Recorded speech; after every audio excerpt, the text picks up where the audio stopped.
त्यानंतर प्रभू रामचंद्र आणि लक्ष्मण कबंध राक्षसाच्या सांगण्यावरून दंडकारण्य सोडून त्यांनी किष्किंधा क्षेत्र नावाचं जे दक्षिण दिशेला क्षेत्र आहे, जे आज मध्य कर्नाटकाचा एक भाग आहे, जिथे हंपी हे खूप सुंदर तीर्थस्थान आहे, या ठिकाणी या किष्किंध क्षेत्राकडे जाण्यासाठी प्रभू रामचंद्र आणि लक्ष्मण यांनी प्रस्थान केलं. आणि या किष्किंधा क्षेत्रामध्ये जाण्यापूर्वी कबंध राक्षसांनी प्रभू रामचंद्रांना सांगितलं होतं की या किष्किंधा क्षेत्रामध्ये सुग्रीव नावाचा एक वानर राहतो आणि तुम्ही त्याच्याशी जाऊन भेटा आणि त्याच्यासोबत तुम्ही मैत्री करा. त्या मैत्रीद्वारे तो तुम्हाला मदत करेल, जेणेकरून तुम्हाला माता सीता यांना शोधणं सहज शक्य होईल. अशा प्रकारे कबंधांनी हेही सांगितलं की तिथे खूप वयोवृद्ध अशी एक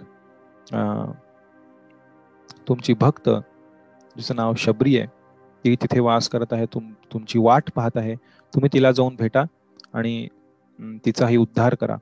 अशा प्रकारे जो कबंध होता, जो एक मूळचा गंधर्व होता, पण शापामुळे त्याला एक राक्षसाचं शरीर प्राप्त झालं होतं, त्या कबंधाचा उद्धार झाल्यानंतर प्रभू रामचंद्र आणि लक्ष्मण दक्षिणेच्या दिशेने वाटचाल करू लागले. आणि बरंच अंतर पार केल्यानंतर ते किष्किंधा क्षेत्रामधील एका अतिशय सुंदर अशा ठिकाणी, ज्याचं नाव पंपा सरोवर, जे ठिकाण आजही आहे, अतिशय सुंदर ठिकाण आहे. खूप वनामध्ये चहूबाजूंनी डोंगरांनी वेढलेलं असं अतिशय सुंदर हे सरोवर. त्या ठिकाणी प्रभू रामचंद्र आणि लक्ष्मण पोहोचले आणि त्यांनी त्या पंपा सरोवरामध्ये स्नान केलं. ते आणि त्याच ठिकाणी एका गुहेमध्ये शबरी ही निवास करत होती. आणि प्रभू रामचंद्र आणि लक्ष्मण हे यांचं स्नानादी कार्य उरकल्यानंतर शबरी प्रभू रामचंद्रांना भेटली आणि प्रभू रामचंद्रांची अतिशय सुंदर व्यवस्था, खूप सुंदर सेवा शबरी करू लागली. तिने खूप सुंदर आसन प्रभू रामचंद्रांना बसण्यासाठी दिलं. अतिशय थंड असं पाणी पिण्यासाठी प्रभू रामचंद्रांना आणून दिलं, कारण तो चैत्र महिना होता, उष्णतेचे दिवस होते. आणि चैत्र महिन्यामध्ये वसंत ऋतूमध्ये संपूर्ण किष्किंधा क्षेत्र, ते वन पूर्णपणे फुलांनी भरून गेलं होतं. विविध प्रकारचे रंगीबिरंगी सुगंधित खूप सुंदर फुलांनी ते वन खूप सुंदर दिसत होतं. आणि अशा वेळी शबरीने प्रभू रामचंद्रांची वनातील काही फळं, कंदमुळं अशा प्रकारे प्रभू रामचंद्रांना देऊन त्यांची खूप सेवा केली. आणि तिची कथा प्रभू रामचंद्रांना सांगू लागली की कशा प्रकारे मातंग ऋषी यांची मी शिष्य आहे आणि मातंग ऋषी आणि त्यांचे सर्व शिष्य या ठिकाणी निवास करायचे आणि याच ठिकाणी तपश्चर्या करून भक्ती करून ते सर्वजण भगवत धामाला परत गेलेले आहेत. पण माझ्या गुरूंनी मला आज्ञा दिली की प्रभू रामचंद्र इथे येणार आहेत आणि त्यांची सेवा झाली पाहिजे योग्य पद्धतीने, त्यामुळे तू प्रभू रामचंद्रांची वाट पाहत इथे थांब आणि प्रभू रामचंद्र आल्यानंतर त्यांच्याद्वारे तुझा उद्धार होईल. आणि ही मातंग ऋषींची आज्ञा घेऊन शबरी अनेक वर्ष त्या ठिकाणी प्रभू रामचंद्रांची वाट पाहत होती. तिला माहिती नव्हतं प्रभू रामचंद्र कधी येणार. प्रत्येक दिवशी शबरी ती जागा स्वच्छ करून प्रभू रामचंद्रांसाठी फुलं फळं गोळा करून त्यांच्यासाठी पाणी भरून जणू आज प्रभू रामचंद्र येणार आहेत अशा पद्धतीने त्यांची वाट पाहत असायची. आणि अशी अनेक वर्ष लोटली आणि शबरीचं जी तपस्या होती, जी सेवा होती, ती त्या दिवशी फळास आली. त्यानंतर प्रभू रामचंद्रांचा आशीर्वाद घेऊन शबरी भगवत धामाला परत गेली. तिने अग्नी प्रज्वलित केला आणि प्रभू रामचंद्राच्या आशीर्वादाने शबरी त्या अग्नीत प्रवेश करून तिथून भगवत धामाला परत निघून गेली प्रभू रामचंद्रांचा आशीर्वाद घेऊन. आणि अशा प्रकारे शबरीचा उद्धार झाल्यानंतर शबरी भगवत धामाला परत गेल्यानंतर प्रभू रामचंद्र आणि लक्ष्मण हे तिथून पुढं सुग्रीवाला शोधण्यासाठी निघणारच होते. तेवढ्यात तिथे एक ब्राह्मण अवतीर्ण तिथे झाला आणि त्या ब्राह्मणाला पाहून प्रभू रामचंद्र आणि लक्ष्मण त्या ब्राह्मणाकडे गेले. तो ब्राह्मण दुसरा तिसरा कोणी नसून प्रभू रामचंद्रांचे निस्सीम भक्त हनुमानजी होते. जेव्हा प्रभू रामचंद्र आणि लक्ष्मण हे किष्किंधा क्षेत्रात प्रवेश करत होते, तेव्हा या किष्किंधा क्षेत्रामध्ये ऋष्यमुख पर्वतावरती, या किष्किंधा क्षेत्रामध्ये तुंगभद्रा नदी वाहते. खूप सुंदर क्षेत्र आहे आणि तुमच्यापैकी जे जण गेले नसतील तर जरूर एकदा भक्तांसोबत, एक धामामध्ये जायचं असेल तर भक्तांसोबत गेलं पाहिजे भगवंतांच्या. तेव्हा आपल्याला धाम खऱ्या अर्थाने समजतं, खऱ्या अर्थाने त्या धामाचा जो महिमा आहे, त्या धामाचं जी महत्ता आहे, तिथे झालेल्या भगवंतांच्या लीला आहेत, या श्रवण करून धाम आपण समजून घेऊ शकतो. आपल्या चर्मचक्षूंनी, चामड्याच्या डोळ्यांनी आपण धाम पाहू शकत नाही. शास्त्रांमध्ये सांगितलेलं एका भगवंतांच्या भक्तांद्वारेच धाम आपल्याला, धामाचा खरा महिमा प्रकट केला जाऊ शकतो. त्यामुळे अशा अतिशय नयनरम्य सुंदर अशा किष्किंधा क्षेत्रामध्ये एक ऋष्यमुख पर्वतांची रांग आहे. तर त्या रांगांवरती हा सुग्रीव राहत होता त्यावेळी, जेव्हा प्रभू रामचंद्र आणि लक्ष्मण तिथे पोहोचले. जेव्हा हे दोघं तिथनं जात होते, तेव्हा सुग्रीव या डोंगरावरून त्या डोंगरावर उड्या मारत लपून छपून त्या दोघांवर नजर ठेवत होता. सुग्रीव अतिशय भयभीत अवस्थेत त्या ठिकाणी राहत होता. त्याचा जो भाऊ होता वाली, त्याच्या भयामुळं, आणि त्याला वाटत होतं की हे वालींनी पाठवलेले 2 दूत असावेत, जे इथे येऊन शोध घेण्यासाठी की हा सुग्रीव कुठे लपलेला आहे. त्यामुळे तो खूप घाबरला होता. पण सुग्रीवासोबत त्यांचे काही मित्र होते, वानर होते, त्यांपैकी एक हनुमान. हनुमानांना सुग्रीवांनी आज्ञा दिली की हनुमान, ते दोघं कोण आहेत हे आपण शोधून काढलं पाहिजे. आणि सुग्रीवांना आज्ञा दिली की एका ब्राह्मणाचा वेश धारण करून तू त्यांच्यापाशी जा आणि ते कोण आहेत ते शोधून परत ये. तेव्हा हनुमानजींनी ब्राह्मणांचा वेश धारण केला आणि त्या ब्राह्मणाच्या वेशामध्ये हनुमानजी तिथे प्रकट झाले प्रभू रामचंद्र आणि लक्ष्मणासमोर. ते हनुमानजी कोण आहेत? हनुमानजींशिवाय रामायण कथा पूर्ण होऊ शकत नाही, कारण हनुमानजींमुळेच माता सीतांचा थांगपत्ता हा लागू शकला, त्यांचा शोध घेऊ शकले प्रभू रामचंद्र. तसे प्रभू रामचंद्र हे स्वराट आहेत, साक्षात विष्णू आहेत. एकदा प्रभू रामचंद्रांनी हनुमंताला प्रश्न विचारला, जेव्हा पुढे जाऊन लंकेत जाण्यासाठी जो राम सेतू, जो पूल बांधण्याचं काम चालू होतं, तेव्हा प्रभू रामचंद्रांनी हनुमंताला विचारलं की आपण हा सेतू का बांधत आहोत? आणि हनुमानजी म्हणाले की लंकेत जाण्यासाठी. प्रभू रामचंद्र म्हणले, तू तर असाच लंकेत जाऊन आलास, सेतूची काय गरज आहे? म्हटले, या सगळ्या वानरांना लंकेत जाण्यासाठी. प्रभू रामचंद्र म्हणले, सगळ्या वानरांना लंकेत जाण्याची काय गरज आहे? म्हणले, युद्ध करण्यासाठी. प्रभू रामचंद्र म्हणाले की जर समुद्र पार करून जायचं असेल तर प्रभू रामचंद्र 3 दिवस वाट पाहत होते की समुद्र रस्ता देतोय की नाही. आणि तेव्हा प्रभू रामचंद्र, जेव्हा समुद्र देवता, वरुण देवता येत नव्हते, तिथे प्रकट होत नव्हते, तेव्हा प्रभू रामचंद्र खूप क्रोधित झालेले आणि त्यांचा क्रोध पाहून समुद्र देवता त्यांच्या समोर प्रकट झाले आणि त्यांनी अशा प्रकारे सेतू बांधण्याची योजना त्यांना सांगितली. तेव्हा प्रभू रामचंद्र हनुमानाला म्हणाले की मी माझ्या दृष्टिक्षेपानं संपूर्ण समुद्राला आटवू शकतो, मग समुद्र मध्ये यायचा प्रश्नच नाही, आपण चालत जाऊ शकतो लंकेपर्यंत.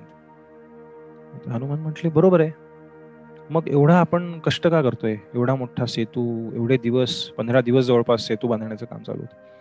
एवढे दिवस, एवढे सारे लाखो वानर, अस्वल, जे बबून्स, म्हणजे जे लंगूर, काय म्हणतात ना, लंगूर ना, बबून्स ना काय म्हणतात, ते मोठे असतात काळ्या रंगाचे वानर, लंगूर ना, व्हॉट यू कॉल देम. तर अशा प्रकारचे अनेक प्राणी एकत्र येऊन एवढा मोठा सेतू बांधत आहेत. तर कशासाठी?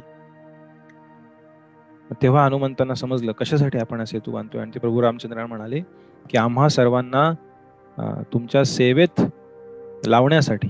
तेव्हा रामचंद्र हसू लागले की एवढे सारे वानर आहेत, सगळ्यांना सेवा मिळाली पाहिजे. त्यामुळे प्रभू रामचंद्र अशा प्रकारच्या लीला करतात जेणेकरून त्यांच्या सर्व भक्तांना त्यांच्या लीलेमध्ये समाविष्ट होता यावं. हे सर्व जे वानर होते ते सर्वसाधारण नव्हते, ते अतिशय दिव्य आणि महान असे वानर होते. त्यापैकी बरेच जण हे अनेक देवी देवता त्यांच्या विविध रूपांमध्ये पृथ्वीवर प्रकटले होते. जेव्हा भगवान विष्णू पृथ्वीवर प्रकट होतात त्यांच्या लीला करण्यासाठी, तेव्हा देवी देवता सुद्धा वेगवेगळ्या रूपांमध्ये त्यांच्या या पृथ्वीवरती प्रकट होतात, भगवंतांना त्यांच्या लीलेमध्ये सहाय्य करण्यासाठी, त्यांच्या लीलेमध्ये सहभाग घेण्यासाठी, भगवंतांची सेवा करण्यासाठी. ही सेवा करणारे हनुमान हे रामायणातले एक खूप महान भगवंतांचे भक्त आहेत. त्या हनुमानांच्या जन्माची कहाणी अनेक पुराणांमध्ये देण्यात आलेली आहे. असं सांगण्यात आलेलं आहे की किष्किंधा क्षेत्रामध्ये अंजना नावाची एक वानरी राहत होती. तुंगभद्रेच्या किनारी एका पर्वतावरती तिचे पती, त्यांचं नाव होतं वानरराज केशरी किंवा केसरी असाही उल्लेख आहे. हे केसरी आणि अंजना दोघं तुंगभद्रा नदीच्या किनारी, आज त्या पर्वताला अंजना पर्वत म्हटलं जातं, नदीच्या पलीकडच्या बाजूला पंपा सरोवराच्या जवळच हा खूप उंच सुंदर पर्वत आहे. वर जाण्यासाठी पायऱ्या आहेत आणि वरती गेल्यानंतर जे किष्किंधा क्षेत्राचं संपूर्ण रूप दिसतं ते अतिशय सुंदर, नयनरम्य तुंगभद्रा नदी आणि इतर सर्व जे पर्वत आहेत आजूबाजूचे, खूप सुंदर असं स्थान आहे. तर त्या ठिकाणी अंजना आणि केसरी हे निवास करत होते. आणि हनुमानजी यांचं वर्णन करण्यात आले की ते शिवजींचे अवतार आहेत, ज्यांना रुद्रावतार म्हटलेलं आहे. त्याचप्रमाणे ते वायुपुत्रही आहेत. तर हे कसं काय, याचं वर्णन पुराणांमध्ये देण्यात आलेलं आहे. एकदा शिवजींची इच्छा झाली की भगवान विष्णूंनी समुद्र मंथनाच्या वेळी जे मोहिनी मूर्ती रूप प्रकट केलं होतं, सर्व असुरांना भ्रमित करण्यासाठी, मोहित करण्यासाठी, हे मोहिनी मूर्तीचं रूप, शिवजी म्हणाले की ते तुमचं रूप अतिशय दिव्य आहे आणि अतिशय एका अर्थाने शक्तिशाली आहे, ज्याने सर्व असुर हे मोहित होऊन गेले होते. आणि शिवजी म्हणाले मला ते रूप पाहायचंय तुमचं भगवंत, मोहिनी मूर्तींचं रूप पाहायचंय, ज्याद्वारे तुम्ही तो अमृताचा जो घडा होता तो असुरांकडनं घेऊन देवतांना दिला होता. आणि त्यानंतर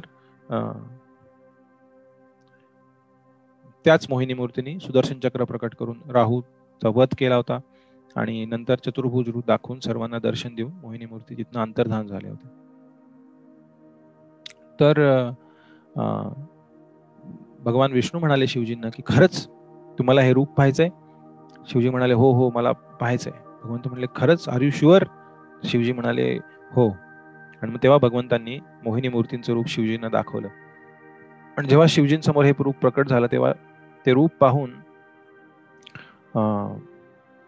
शिवजींना सुद्धा भगवंतांप्रती खूप आकर्षण निर्माण झालं, त्या मोहिनी मूर्ती रूपाप्रती. आता हे आकर्षण एका पुरुषाचं स्त्रीपती नाही आहे. मोहिनी मूर्ती हे साक्षात विष्णू आहेत, साक्षात भगवंत आहेत आणि शिवजी हे सर्वात महान वैष्णव आहेत भगवंतांचे. त्यामुळे भगवान विष्णूंची महत्ता प्रकट करण्यासाठी शिवजी अशा प्रकारच्या लीला करतात. याला आपण एखाद्या या भौतिक जगतातील स्त्री पुरुष आकर्षणाप्रमाणे नाही पाहिलं पाहिजे, कारण हे दिव्य स्तरावरती आहे. त्यामुळे त्या मोहिनी मूर्ती रूपाकडे आकर्षित होऊन शिवजी मोहिनी मूर्तींच्या मागे धावू लागले आणि धावत धावत धावत मोहिनी मूर्ती, मुद्दाम विष्णू मोहिनी मूर्तीच्या रूपामध्ये अशा ठिकाणी धावत होते ज्या ठिकाणी सर्व शिवजींचे भक्त, अतिशय तपस्वी, तपस्या करणारे आणि ब्रह्मचारी व्रताचं पालन करणारे, असे अतिशय कठोर असे तपस्वी, जे शिवजींच्या कृपेने, शिवजींच्या आशीर्वादाने, शिवजींच्या शक्तीमुळे त्यांच्या उपासनेमध्ये, त्यांच्या सेवेमध्ये खूप घनघोर तपस्या करत होते. अशा ऋषीमुनींच्या हिमालयातील आश्रमांमधून मोहिनी मूर्ती त्याच्या जवळून पळत चाललेल्या आणि त्यांच्या मागे शिवजी धावत होते. एवढे अनेक ऋषीमुनी हे पाहून, हा प्रसंग पाहून दिग्भ्रमित झाले. ते म्हणाले काय घडतंय? हे शिवजी जे त्यांच्या वैराग्यासाठी प्रसिद्ध आहेत, त्यांच्या दिव्यतेसाठी प्रसिद्ध आहेत, हे असे कसे पळतायत? तर शिवजी हे भगवंतांचे निस्सीम भक्त आहेत, वैष्णवांमधील सर्वोत्कृष्ट आहेत. म्हणून भगवंतांची महत्ता दाखवण्यासाठी, त्यांचं जे पुरुषोत्तमत्व आहे ते दाखवण्यासाठी शिवजी अशा प्रकारच्या लीला करतात. आणि अशा प्रकारे मोहिनी मूर्तीकडे आकर्षित होऊन शिवजींच्या शरीरातनं त्यांची शक्ती वीर्य रूपामध्ये बाहेर पडली. आणि ती जी शक्ती बाहेर पडली ती वायुदेवानी धारण केली. आणि ती धारण करून शक्ती वायुदेवांद्वारे ही जी अंजना होती, केसरींची पत्नी, तिच्या गर्भामध्ये एका दिव्य पद्धतीने ती शक्ती प्रकट करण्यात आली. आणि त्या ठिकाणी शिवजींचा अंश, शिवजींचा एक एक्सपान्शन, एक विस्तार रुद्र रूपामध्ये हे हनुमंत या अंजनाच्या गर्भामध्ये प्रविष्ट झाले. आणि त्यानंतर अंजना आणि केसरी यांचे पुत्र म्हणून हनुमान म्हणून त्यांचा जन्म झाला. नंतर त्यांना नाव मिळालं हनुमान. पण अशा प्रकारे हनुमंतांचा जन्म झाला. म्हणून ते रुद्रावतार म्हणून प्रसिद्ध आहेत. ते वायुपुत्र म्हणून प्रसिद्ध आहेत, कारण वायूद्वारे ही शक्ती अंजना या वानरीच्या गर्भामध्ये प्रविष्ट करण्यात आली. आणि ते अंजनासूत म्हणूनही प्रसिद्ध आहेत. केसरी पुत्रही आहेत, कारण अंजना ही केसरींची पत्नी होती. अशा प्रकारे जेव्हा देवी देवतांद्वारे पुत्र प्राप्ती होत असे पूर्वीच्या युगांमध्ये, ती या कलियुगातील स्त्री पुरुष संबंधातून होणाऱ्या पुत्रप्राप्तीप्रमाणे नाहीये, दिव्य स्तरावरती. जसं कुंती महाराणींना सुद्धा 6 पुत्र प्राप्त झाले देवी देवतांकडून. कर्ण आणि 5 पांडव ते सुद्धा दिव्य पद्धतीने प्राप्त झालेले आहेत. जेव्हा सूर्यदेव प्रकट झाले तेव्हा कुंती देवींना त्यांनी आशीर्वाद दिला होता की तुम्हाला पुत्र प्राप्ती होईल, पण तुम्ही कन्यका राहाल, एक कन्या राहाल. त्याचप्रमाणे व्यासदेवांचा जन्म झालेला पराशर मुनींद्वारे, जी मत्स्यगंधा होती, तिला नंतर पद्मगंधा केलं पराशर मुनींनी, आणि तिच्याद्वारे व्यासदेवांचा जन्म झाला. हे सर्व जे जन्म आहेत ते दिव्य पद्धतीने झालेले जन्म आहेत, ज्याचा आपल्याला या युगामध्ये, या कलियुगामध्ये अनुभव नाही आहे. आणि आपला अनुभव आणि आपलं आयुष्य हे फार छोटं आहे. त्यामुळे अशा प्रकारच्या दिव्य शक्तींचा आपण अनुभव कधी घेतलेला नाहीये या जन्मामध्ये, कमीत कमी. त्यामुळे आपण त्याच्याबद्दल विपर्यास नाही केले पाहिजे, चुकीचे समज नाही केले पाहिजे. अशा प्रकारे हनुमंतांचा जन्म झाला, रुद्रावतार. आणि अंजना या एक अप्सरा होत्या स्वर्गलोकामध्ये. आणि बृहस्पती, जे देवतांचे गुरु आहेत, त्यांची सेवा करत असताना एकदा त्यांच्याकडनं चूक झाली. तेव्हा बृहस्पतीने त्यांना शाप दिला होता की तू एक वानरी बनशील, अशा प्रकारे शाप दिला. ती खूप दुःखी झाली अप्सरा. त्यांनी माफी मागितली बृहस्पतींची, जे देवतांचे गुरु आहेत. तेव्हा बृहस्पतींनी तिला उशाप दिला की शिवजी स्वतः त्यांच्या एका विस्तार रूपामध्ये तुझ्या पुत्राच्या रूपात जन्म घेतील, प्रभू रामचंद्रांच्या लीलेमध्ये सेवा करण्यासाठी. आणि त्यावेळी अंजना खूप खुश झाली. आणि तिने, हे सुद्धा वानर सर्व जे होते ते सर्व स्वर्गलोकातून आलेले, वेगवेगळ्या रूपामध्ये प्रकट झालेले, प्रभू रामचंद्रांच्या सेवेसाठी इथे प्रकट झालेले. अंजना अतिशय पतिव्रता, खूप निष्ठेने पतीची सेवा करणारी अशी एक वानरी होती. आणि त्यांच्या घरामध्ये हनुमानजींचा जन्म झाला. अजून एक कथा येते हनुमानजीच्या जन्मांची, जी कदाचित वेगळ्या कल्पामध्ये घडली असेल. पुराणांमध्ये कधी कधी एकाच घटनेची 2 किंवा जास्त वर्णन असतात, 3 असतात काही काही ठिकाणी. तर अशा वेळी आचार्य आपल्याला समजवतात की ह्या सर्व ज्या लीला आहेत, ब्रह्मदेवांच्या एका दिवसामध्ये 14 मनू येतात आणि एकूण 1000 जवळपास जे दिव्य युग आहेत, म्हणजे 4 युगांचं जे सायकल आहे, सत्य, त्रेता, द्वापर, कली, किंवा सत्य, द्वापर, त्रेता, कली, वेगवेगळ्या वेळी वेगवेगळ्या सिक्वेन्स मध्ये येतात. तर हे 4 युगांचं जे सायकल आहे, जे जवळपास 43,20,000 वर्षांचं आहे, असे 1000 सायकल्स, असे 1000 दिव्य युग ब्रह्मदेवांच्या फक्त एका दिवसामध्ये आहेत. आणि असे 360 दिवस ब्रह्मदेवांचं वर्ष आहे. आणि अशी 100 वर्ष ब्रह्मदेवांचं आयुष्य. खूप, आपल्या आयुष्यासमोर आपण त्याची गणना करू शकत नाही. समुद्रासमोर एक थेंब एवढं आपलं आयुष्य ब्रह्मदेवांसमोर आहे. खूप प्रचंड आयुष्य. त्या ब्रह्मदेवांच्या एका दिवसामध्ये हे जे 1000 दिव्य युग आहेत, त्यामध्ये एकदा प्रभू रामचंद्रांची लीला होते, ज्याला एक कल्प म्हटलं जातं एका दिवसाला. या एका कल्पामध्ये भगवंतांचे प्रत्येक अवतार एकदा प्रकट होतात. त्यामुळे आता जी आपण रामलीला ऐकतोय ती 24व्या दिव्य युगामध्ये प्रकट झालेली. ह्याच्या 4 दिव्य युग आधी प्रभू रामचंद्र प्रकट झालेले आपण धरतीवरती, पृथ्वी तलावरती. तर बऱ्याच वेळा अशा दुसऱ्या गोष्टी आपल्याला ऐकायला मिळतात पुराणांमध्ये, त्यांना कल्पभेद म्हणतात. इतर ब्रह्मदेवांच्या दिवसांमध्ये, ह्याच्या आदल्या दिवसामध्ये ज्या लीला झाल्या असतील त्यामधली काही वर्णनं, कारण पुराण बऱ्याच वेळा वेगवेगळ्या ब्रह्मदेवांच्या दिवसातलं किंवा वेगवेगळ्या मन्वंतरांमधल्या लीलांचं वर्णन करतात, म्हणून त्यांना कल्पभेद असंही म्हटलं जातं. दुसरी एक कथा येते की जेव्हा ऋष्यशृंगांनी यज्ञ केला, ज्याची चर्चा आपण केली होती, तेव्हा त्या यज्ञामध्ये, पुत्रकामेष्टी यज्ञामध्ये, सर्वप्रथम आधी अश्वमेध यज्ञामध्ये विष्णू प्रकट झाले आणि मग पुत्रकामेष्टी यज्ञामध्ये एक विष्णुदूत तिथे प्रकट झाले आणि त्यांनी तो खिरीचा जो घडा आहे तो दशरथ राजाकडे गेला. तेव्हा दशरथ राजाने जेव्हा त्याची भाग करण्यास सुरुवात केली आणि कैकेयीला देण्यासाठी एक भाग ते कैकेयीला देत असतानाच एक दिव्य पक्षी आकाशातून उडत आला आणि तो भाग घेऊन, त्या जो पायसम होतं, जो खीर होती, ते घेऊन तो उडाला आणि त्यानंतर त्या पक्षाद्वारे नंतर वायुदेवतांनी ती खीर घेतली आणि ती अंजनास दिली खायला, असंही वर्णन काही ठिकाणी आहे, ज्याद्वारे हनुमानजींचा अवतार झाला. हनुमानजी प्रकट झाले अंजनाच्या गर्भातून. तर हे अंजना आणि केसरी किष्किंधामध्ये, ज्याला आज अंजना पर्वत म्हणतो, त्या ठिकाणी निवास करत होते, तुंगभद्रा नदीच्या किनारी. हम्पी, ज्याला पंपीही म्हटलं जायचं, जिथे काय, कारण देवी पार्वतीने ज्या ठिकाणी तपस्या केली होती पूर्वी, असं हे पंपा सरोवर किंवा हम्पी हे ठिकाण खूप प्रसिद्ध आहे, ज्या ठिकाणी अंजना आणि केसरी राहत होते. आणि हनुमानजींचा जन्म झाला. हनुमान जेव्हा खूप छोटे होते, या कथा खूप प्रसिद्ध आहेत, आपण बऱ्याच वेळा ऐकल्या असतील, तेव्हा त्यांनी सूर्य पाहिला आणि त्यांना वाटलं की हा एक सुंदर फळ आहे जे मला खायचंय. आणि त्यांच्या दिव्य शक्तींनी, कारण ते साक्षात रुद्रावतार आहेत, वायुदेवांचे अवतार आहेत, वायुदेवांचे पुत्र आहेत, तर या दिव्य शक्तीने हनुमानजींनी सूर्याकडे झेप घेतली लहान वयामध्ये. आणि नेमकं त्या दिवशी सूर्यग्रहण होतं आणि राहूला त्यावेळेस सूर्याला आच्छादित करण्याचं, सूर्याला खाण्याची संधी असते. तर तो राहू हनुमानजींना पाहून खूप घाबरला आणि इंद्रदेवांकडे गेला, म्हणाला, आज सूर्यग्रहण आहे आणि ही माझी वेळ आहे सूर्याला खाण्याची. हनुमानजी कसं काय इथे आले? हा कोण आहे वानर, छोटासा पुत्र इथे सूर्याकडे जाते?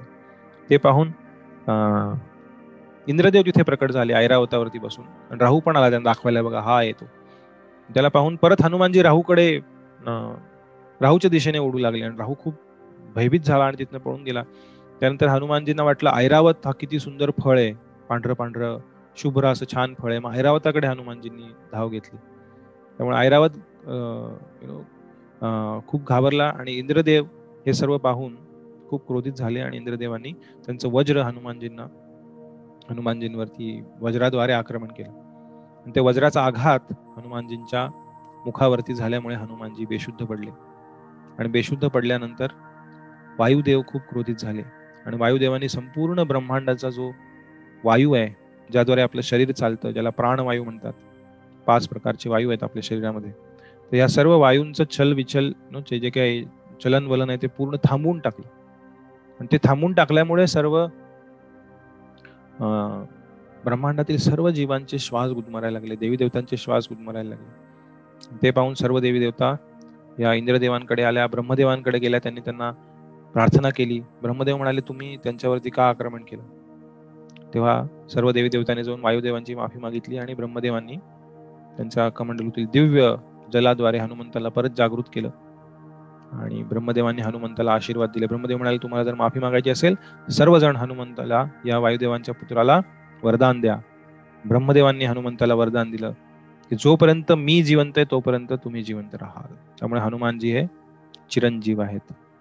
ब्रह्मदेवाने एवढं आयुष्य आहे त्यांचं, ब्रह्मदेव असेपर्यंत हनुमानजी असतील. ब्रह्मदेवांनी वरदान दिलं, इंद्रदेवांनी वरदान दिलं, तुझं शरीर माझ्या वज्राप्रमाणे कठोर होईल, कडक होईल, त्याला कोणीही क्षती पोहोचू शकणार नाही. सूर्यदेवांनी वरदान दिलं की मी जे वेद आणि ज्ञान आहे ते मी तुला शिकवेन स्वयं. तुझं योग्य वय झालं शिकण्याचं की मी तुला स्वतः, कारण सूर्यदेव जे विवस्वान आहेत त्यांना साक्षात भगवान कृष्णांनी हे ज्ञान दिलेलं आहे. भगवान श्रीकृष्ण भगवद्गीतेत सांगतात, विवस्वान मनवे प्राह मनुरिक्ष्वा कवे ब्रवीत.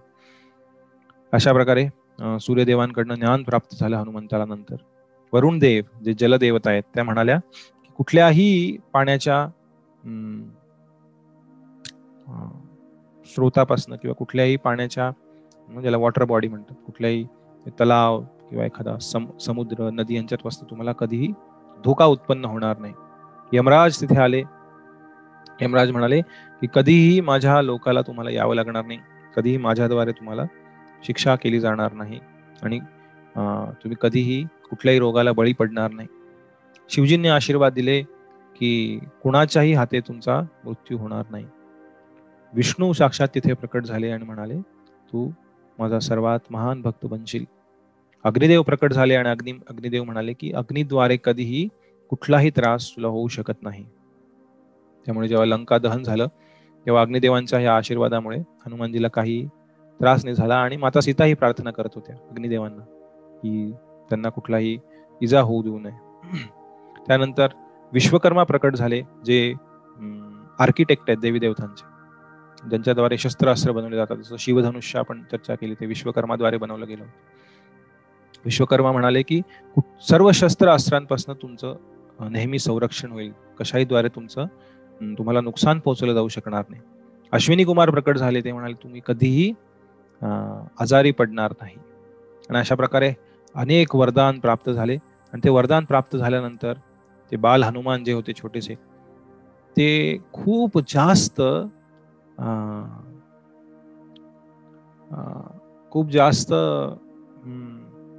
उच्छाद करू लागले, खूप जास्त त्रास देऊ लागले लोकांना, मस्करी करू लागले. जसं तुंगभद्रेमध्ये एखादा ब्राह्मण स्नान करत असेल तर हनुमानजी त्याच्यापाशी जायचे आणि पाण्याखाली जाऊन त्याचे पाय ओढणे आणि त्या ब्राह्मणाला त्रास देणे, किंवा त्यांचे जे काही कपडे वगैरे असतील नदीवरती ठेवलेले, नदीच्या किनाऱ्यावर ते पळवून नेणे, त्यांचे ग्रंथ आहे ते फाडून टाकणे, त्यांच्या डोक्यावर जाऊन बसणे, ब्राह्मणांच्या साधूंच्या जे तिथे राहत होते किष्किंधा क्षेत्रामध्ये. अशा प्रकारे खूप उच्छाद हनुमंतांनी तिथे चालू केला. यज्ञ करायला ऋषीमुनी बसायचे तर तुंगभद्रेतनं पाणी आणून ते यज्ञकुंडात टाकून द्यायचे हनुमंत, पूर्ण आग विझवून द्यायचे. लहान होते, बाल हनुमान होते. आणि अशा प्रकारे खूप त्रास सहन केल्यानंतर सर्व ऋषीमुनी केसरींकडे आले आणि म्हणाले की तुमच्या पुत्राद्वारे सर्व ऋषीमुनी त्रस्त आहेत, तिथे सर्व ब्राह्मण त्रस्त आहेत, जे इथे राहून भगवंतांची भक्ती करू इच्छितात त्यांना हनुमान खूप त्रास देतो, तेव्हा तुम्ही तुमच्या पुत्राला आवरा. त्याला दिलेले वरदान सर्व चुकीच्या पद्धतीने तो वापरत आहे. तेव्हा केसरी म्हणाले की मीही काही करू शकत नाही, तुम्ही सर्वजण महान ऋषी आहात, तुम्ही सर्वजण एक शाप रूपी किंवा एक वरदान रूपी शाप त्याला द्या की ज्याद्वारे तो योग्य वळणाला लागेल. आणि एक वरदान ठरेल हे शाप, की हा शाप वरदान ठरेल की हा शाप तुम्ही द्या की त्याच्या सर्व शक्तींचं त्याला विस्मरण होईल, जोपर्यंत त्याला त्याच्या शक्तींची आठवण कोणी करून देणार नाही तोपर्यंत त्या शक्तींचं विस्मरण त्याला होईल.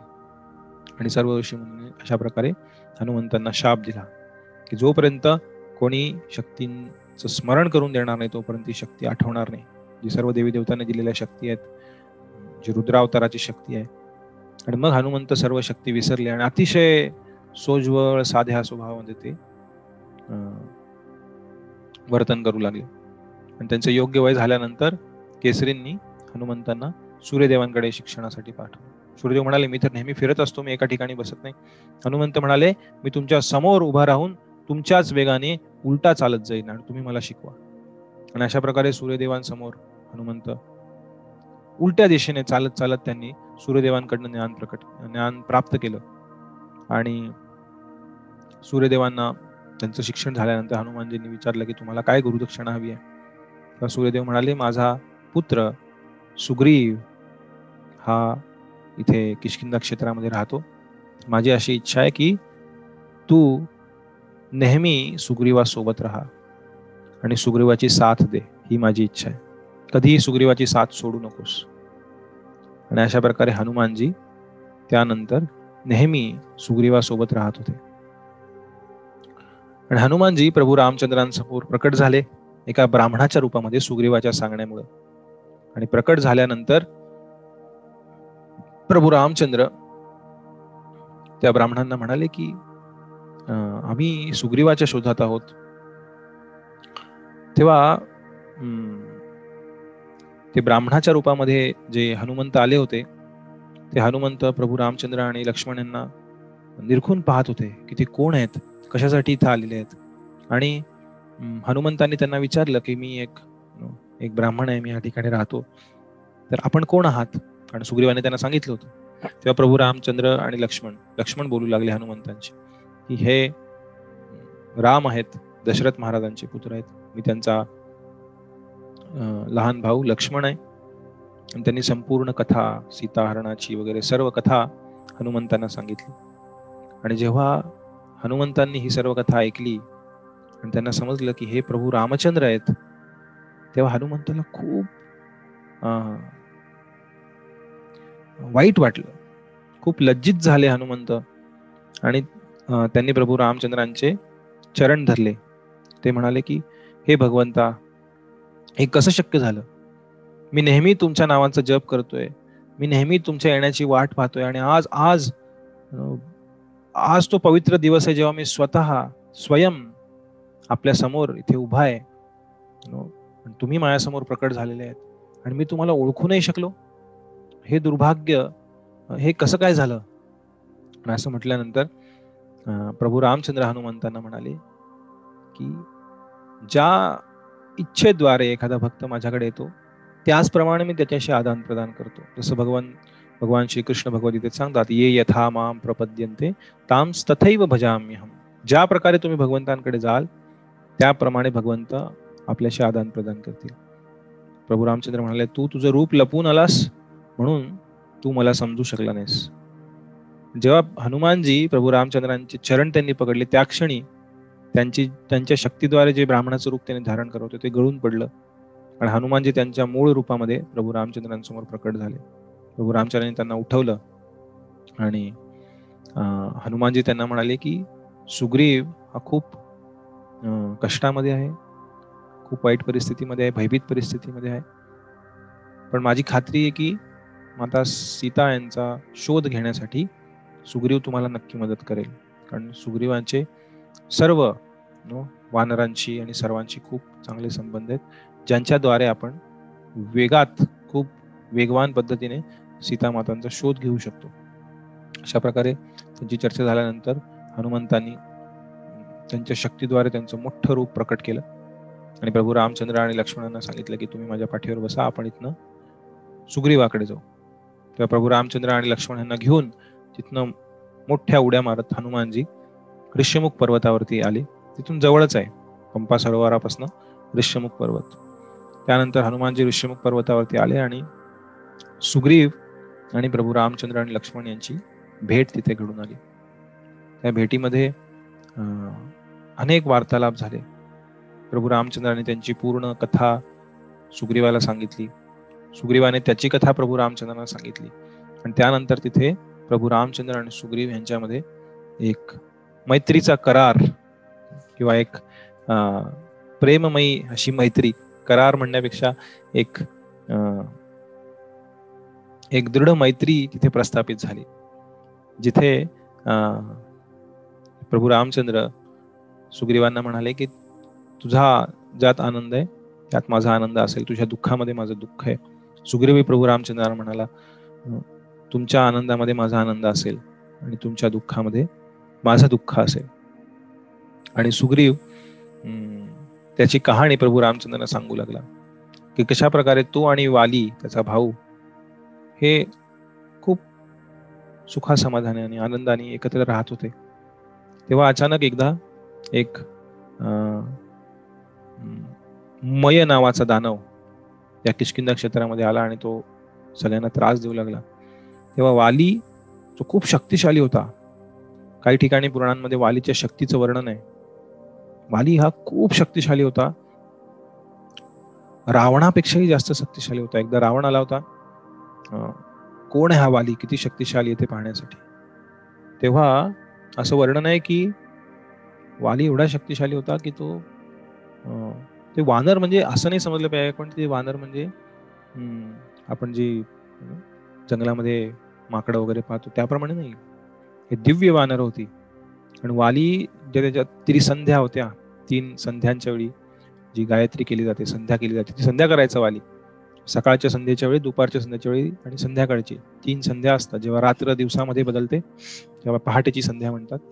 दुपारची संध्या जेव्हा मध्यान्नाची वेळ असते आणि संध्याकाळची ज्याला आपण संध्या म्हणतो. 3 संध्या असतात खरं, पण आपण फक्त संध्याकाळच्या संध्येला संध्या म्हणतो. तर या तिन्ही संध्या, तिन्ही गायत्री वाली 3 ठिकाणी करायचा. एक संध्या रामेश्वरमला करायचा किंवा एक संध्या द्वारकेला जाऊन करायचा, एक संध्या उत्तरेला हरिद्वारमध्ये जाऊन करायचा. अशा प्रकारे वेगवेगळ्या तीर्थस्थळांमध्ये उड्या मारत एवढी शक्ती होती वालीमध्ये. आणि एकदा वाली संध्या करत असताना रावणाने मागून आक्रमण केलं वालीवरती. तेव्हा ते आक्रमण पाहून वालीनं संध्या करत होता तो, त्याचं जे काही उपवीत होतं ते हातामध्ये घेऊन गायत्री मंत्र म्हणत होता. आणि तेव्हा रावणाने आक्रमण केलं, त्यांनी बगलेमध्ये डाव्या रावणाला धरलं, असं रावणाची मुंडी धरली आणि त्यांची संध्या पूर्ण केली. तसंच धरून ठेवलं रावणाला. मग तिथनं उडी मारली, दुसऱ्या ठिकाणी गेला दुसरी संध्या करण्याचा, तरी रावणाला तिथं धरून ठेवलेलं.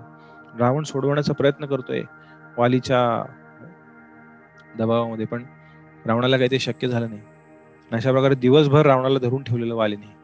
रावण सोडवण्याचा प्रयत्न करतोय, त्याचा गळा दुखून आला पूर्णपणे. आणि शेवटी संध्याकाळच्या वेळी तिसरी संध्या झाल्यानंतर वालीनं सोडलं रावणाला. रावण तिथनं धूम ठोकून पळून गेला. एवढी शक्ती होती वालीकडे, खूप शक्तिशाली. आणि हा मय दानव आल्यानंतर या मय दानव आणि वाली यांचं खूप घनघोर युद्ध चालू झालं. आणि सुग्रीवही तिथे होता उपस्थित. आणि हे युद्ध होत होत होत दोघ जण एका गुहेमध्ये शिरले, किष्किंधा क्षेत्रामध्ये. आणि गुहेत शिरल्यानंतर वर्णन आहे, अनेक दिवस हे युद्ध चालू होतं.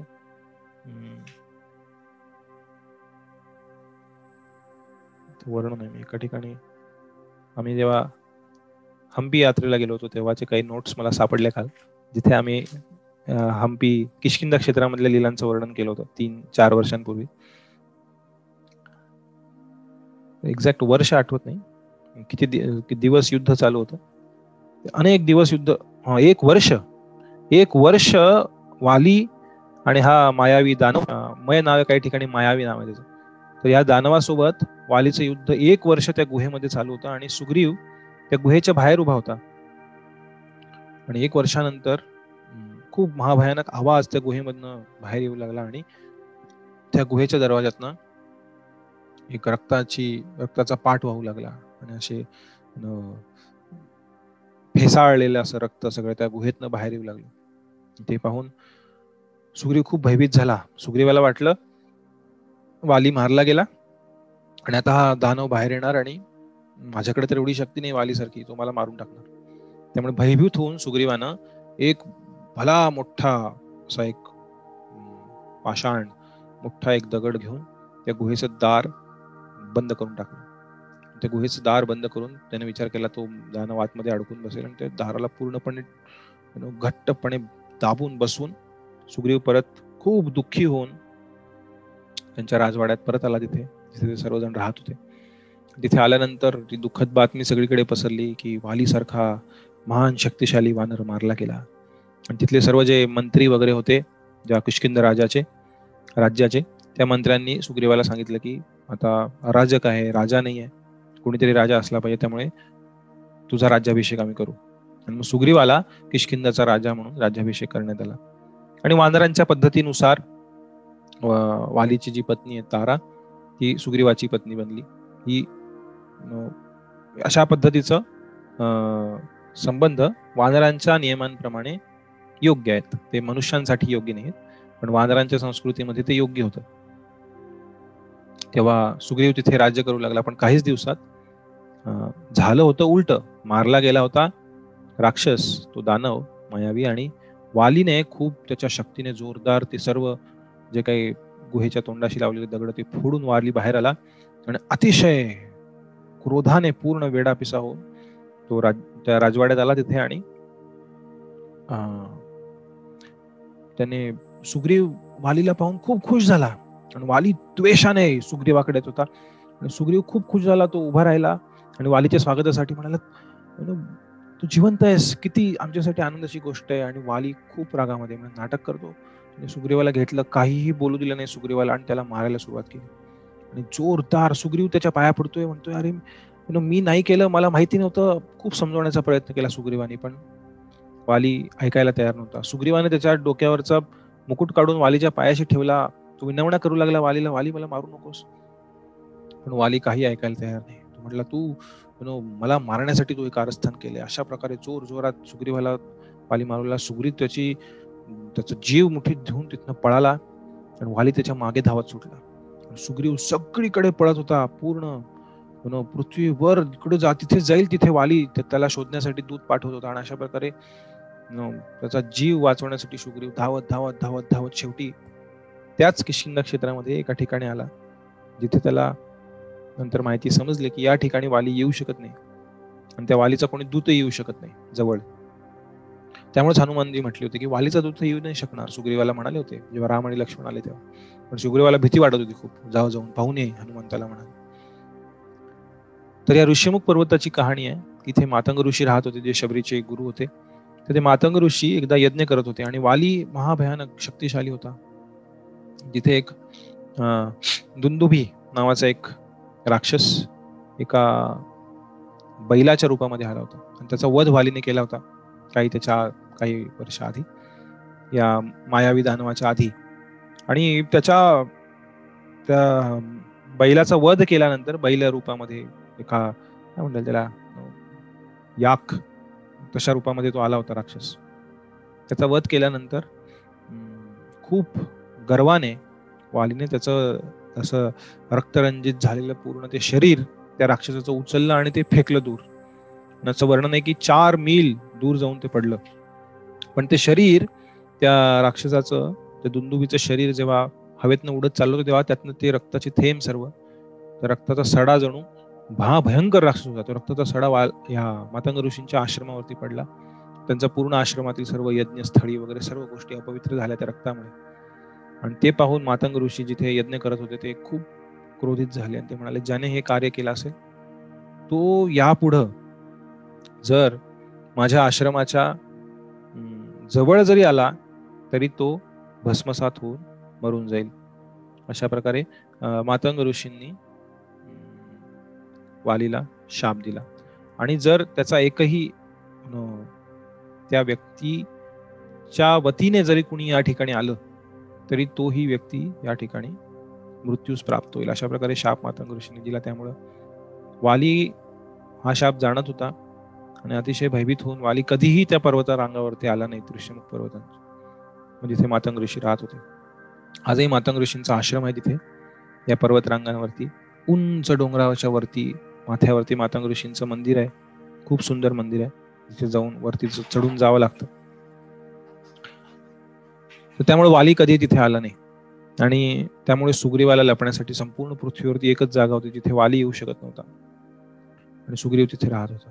ही सर्व कहाणी सुग्रीवाने प्रभू रामचंद्रांना सांगितली आणि ते म्हणाला, माझ्या नाकात दम गेलेला आहे वालीने, मला जीवन जगू देत नाहीये.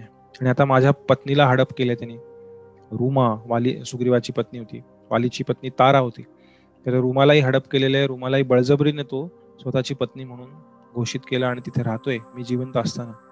अशा प्रकारे त्याची दुःखद कथा सुग्रीवाने प्रभू रामचंद्रांना सांगितली. प्रभू रामचंद्र म्हणाले, मी तुझ्याशी मैत्री केलेली आहे, त्यामुळे तुला दुःख देणारा, तुझ्यावरती अत्याचार करणारा वाली याचा मी वध करेन आणि तुला किष्किंधा देशाचा राजा बनवेन. पण सुग्रीवाला विश्वास होत नव्हता प्रभू रामचंद्रावरती. सुग्रीव म्हणाला की तुम्ही खरंच करू शकाल? प्रभू रामचंद्र म्हणाले, तुला शंका आहे? सुग्रीव हो नाही म्हणाला. सुग्रीव म्हणाला, वाली खूप शक्तिशाली आहे, तुम्हाला माहिती आहे. त्या दुंदुभी राक्षसाला त्याने मारून 4 मील अंतरावरती फेकलं. प्रभू रामचंद्र म्हणाले, कुठे आहे त्याचं शरीर? आणि सुग्रीव तिथे घेऊन गेला प्रभू रामचंद्रांना. हे भला मोठा सांगाडा त्या भयंकर मोठ्या राक्षसाचा तिथे पडला होता. आणि प्रभू रामचंद्र त्या सांगाड्याच्या जवळ गेले आणि त्यांच्या डाव्या पायाच्या अंगठ्याने प्रभू रामचंद्रांनी त्या जो सांगाडा होता त्याला लात मारली. लात नाही, फक्त अंगठ्याने त्याला धक्का दिला आणि तो सांगाडा उडून 80 मील दूर जाऊन पडला. आणि प्रभू रामचंद्र स्मितहास्य करत सुग्रीवाकडे पाहू लागले, जणू काही झाली खात्री. पण सुग्रीव म्हणाला, वालीने जेव्हा फेकला तेव्हा फक्त हाडं नव्हती, मांस होतं, रक्त होतं, हे सर्व गोष्टी होते. त्यामुळे त्याचं शरीर जड असणार. आता त्याचं शरीर हलकं झालंय. सुग्रीव म्हणू लागला असं. प्रभू रामचंद्र लक्ष्मण म्हणाले, अजून काय खात्री पाहिजे? सुग्रीव म्हणाला, वालीने एकदा धनुष्यबाण चालवून एका बाणाने 7 वृक्षांचा छेद केला होता. प्रभू रामचंद्रांनी बाण काढला, त्यांच्या धनुष्याला लावला आणि सोडला. तो बाण 7 भल्या मोठ्या वृक्षांच्या मधनं आरपार गेला आणि तिथनं पृथ्वीला प्रदक्षिणा करून तो नरकामध्ये गेला, खाली पाताळामध्ये गेला आणि फिरून सर्व त्रिलोकांमध्ये 1 तासानंतर सगळीकडे फिरून तो बाण परत येऊन प्रभू रामचंद्रांच्या भात्यामध्ये जाऊन बसला. हे पाहून सुग्रीवचे डोळे असे दिपून गेले. तो म्हटलं, हे काय? ही शक्ती अमानवी आहे, ही दिव्य शक्ती आहे. तेव्हा सुग्रीव म्हणाला, ठीक आहे, मी काय करायचं? ते प्रभू रामचंद्रांनी सांगितलं, जा जाऊन वालीला चॅलेंज कर, वालीला बोलाव की म्हणाव हिम्मत असेल तर ये माझ्याशी युद्ध कर. सुग्रीव म्हटला, माझ्याकडनं नाही शक्य, खूप मार खाल्लाय मी आधी, मार खाऊन खाऊन खाऊन हाडा खिळखिळ झालेली दादा माझी, हे माझ्याकडनं शक्य नाही, हे अवघड आहे. प्रभू रामचंद्र म्हणले, माझ्यावर विश्वास ठेव, मी तुझ्याशी मैत्रीचा हात मिळवणी केलेली आहे, मी कधी तुला दुःख पोचू देणार नाही. आणि असं म्हटल्यानंतर सुग्रीव हिम्मत करून ऋष्यमुख पर्वत सोडून वालीच्या राजमहालापाशी गेला, जिथे वाली राहत होता. आणि बाहेरनं अतिशय भयभीत परिस्थितीमध्ये आ वाढून खूप मोठा शौर्याचा आ वाढून त्याला भीती वाटत होती. पाहत होता मागे, आहे ना रामचंद्र आहेत ना, लक्ष्मण आहेत ना. खूप मार खाल्ला होता त्याने सुग्रीवाचा, वालीचा. तिथे जाऊन म्हणाला कापऱ्या आवाजात पण मोठ्याने शौर्याचा आ वाढून, वाली हिम्मत असेल तर बाहेर ये, मी आलेलो तुझ्याशी लढायला. वालीने जेव्हा आवाज ऐकला तो म्हणला, सुग्रीवाचा आवाज आहे. बाहेरून पाहिलं तर सुग्रीव. तेव्हा वालीची पत्नी तारा वालीला म्हणत होती की काहीतरी काहीतरी काहीतरी गडबड आहे. हा सुग्रीव अशी हिंमत कधीच करणार नाही, हा कधीच असा येणार नाही इथे स्वतःहून ललकारण्यासाठी, युद्धासाठी. त्यामुळे मला काहीतरी शंका वाटते, तुम्ही नका जाऊ, तारा वालीला सांगत होती. पण वाली म्हणाला, चल बाजूला हो, काय त्याची हिंमत, मी त्याला आत्ता मारून टाकतो, खूप झालं, आता इतके दिवस माझ्या हातनं पळाला, आता त्याला सोडणार नाही, परत ऋषिमुख पर्वतावर जाऊ शकणार नाही. वाली खूप क्रोधाने बाहेर आला आणि सुग्रीव आणि वाली यांचं खूप भयानक असं युद्ध चालू झालं. सुग्रीव पूर्ण शक्तीने मारायचा प्रयत्न करतोय, पण वाली समोर सुग्रीवाची शक्ती काही नाही. खूप मार खाल्ला सुग्रीवाने. आणि सुग्रीव वाट पाहतोय कधी एकदा प्रभू रामचंद्र बाण मारतील आणि वालीला मारतील. खूप वाट पाहिली. शेवटी मार खाऊन खाऊन खाऊन बाण येत नाही म्हटल्यावरती सुग्रीव तिथनं धूम ठोकून कसा बसा वालीच्या तावडीतनं सुटून पळाला तो थेट ऋष्यमुख पर्वतावरती. आणि वाली तिथे जाऊ शकत नव्हता. वाली म्हणाला, नाटक करतो, परत आला, म्हणून वाली परत गेला आतमध्ये. आणि इकडे प्रभू रामचंद्र आले सुग्रीवाकडे आणि म्हणाले, माफ कर. सुग्रीव म्हणाले, हे काय असं असतं का? म्हटले, मला जा म्हणून तिथे केलं आणि मी मरता मरता वाचलो. प्रभू रामचंद्र म्हणाले, मी काय करू? तू आणि वाली एकमेकांसारखेच दिसता. मी जर बाण सोडला असता आणि चुकून मी तुला वाली समजलो असतो आणि तुला जर बाण मारला असता तर अर्थाचा अनर्थ झाला असता, किती महाभयानक संकट ओढवलं असतं. आणि सुग्रीव विचार करत होता, हा बरोबर आहे, आम्ही दोघं सेम दिसतो, सारखेच दिसतो. मग प्रभू रामचंद्र म्हणाले, आता काहीतरी तू एक खूण घे, जेणेकरून मला समजेल की तू सुग्रीव आहे आणि तो वाली आहे. आणि मग एक सुंदर माला सुग्रीवाच्या गळ्यामध्ये घालण्यात आली. आणि ती माळ गळ्यात घालून सुग्रीव परत वालीच्या महाला बाहेर आला आणि म्हणाला, वाली हिम्मत असेल तर बाहेर ये, मी सुग्रीव. जेव्हा वालीने ऐकलं तर म्हटलं, काय आत्ता एवढा मार खाऊन पळाला, परत कसं काय आला? परत आला तो बाहेर अतिशय क्रोधाने. म्हणलं, थांब, आता तू हातातनं सटकला, आता तुला धरून मारतो. तेव्हा तारा आली आणि खूप भयभीत होऊन तारा म्हणाली की जाऊ नका, काहीतरी षडयंत्र आहे, हा आत्ताच एवढा तुमच्याकडनं मार खाऊन गेलाय, परत कसं काय आला? तुम्ही जाऊ नका, खूप काहीतरी अनिष्ट होणार आहे. अंगदी म्हणू लागला, मी ऐकलंय की सुग्रीवांना 2 मनुष्य आले तर त्यांनी त्यांच्याशी मैत्री केली सुग्रीवानं, असं अंगद बोलू लागला वालीला, वडिलांना. तरी वाली अतिशय क्रोधानं बाहेर आला आणि त्यांनी सुग्रीवाशी परत युद्ध करायला सुरुवात केली. दोघांची मुष्टी युद्ध चालू असताना प्रभू रामचंद्रांनी झाडामागनं एक बाण अतिशय शक्तीनिशी वालीवरती सोडला आणि त्या बाणाने वालीच्या हृदयाचा भेद घेतला आणि अतिशय वेदनेने विव्हळत वाली जमिनीवरती पडला. आणि तेव्हा प्रभू रामचंद्र आणि लक्ष्मण आणि हनुमंत तिथे प्रकट झाले वाली समोर. आणि वाली अतिशय लगेच मेला नाही. वाली, त्याच्याकडे शक्ती होती. तो त्यामुळे बऱ्याच वेळ त्यानंतर वार्तालाप केला त्यांनी, प्रभू रामचंद्रांशी चर्चा झाली तिथे. आणि वाली अतिशय क्रोधामध्ये येऊन म्हणू लागला, कोण आहे तो जो झाडामागनं लपून छपून वार करून ज्यानं माझी हत्या केलेली आहे. तेव्हा प्रभू रामचंद्र वालीपाशी आले आणि त्यांनी ओळख करून दिली की मी राम, हा लक्ष्मण आणि आम्ही सुग्रीवांची मैत्री केलेली आहे.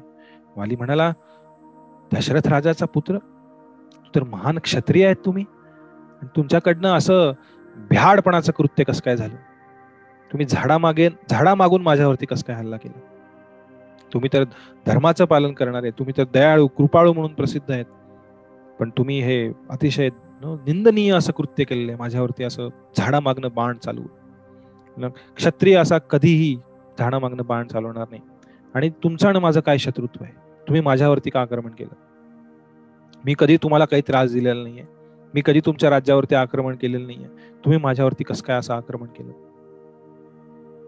अशा प्रकारे प्रभू रामचंद्रांना अतिशय क्रोधाने चिडून वाली बोलत होता आणि म्हणाला, मी आत्ता याची उत्तर इच्छितो, मरण्याआधी मला ह्याचं उत्तर द्या, तुम्ही असं असं घृणास्पद कृत्य का केलेलं आहे? खूप रागाने द्वेषाने वाली बोलत होता. तेव्हा प्रभू रामचंद्र सुद्धा त्यांच्या धीर गंभीर आवाजात अतिशय शांतपणे पण अतिशय एका क्षत्रियाप्रमाणे एका धीर गंभीर अशा आवाजामध्ये त्यांनी वालीला प्रत्युत्तर दिलं.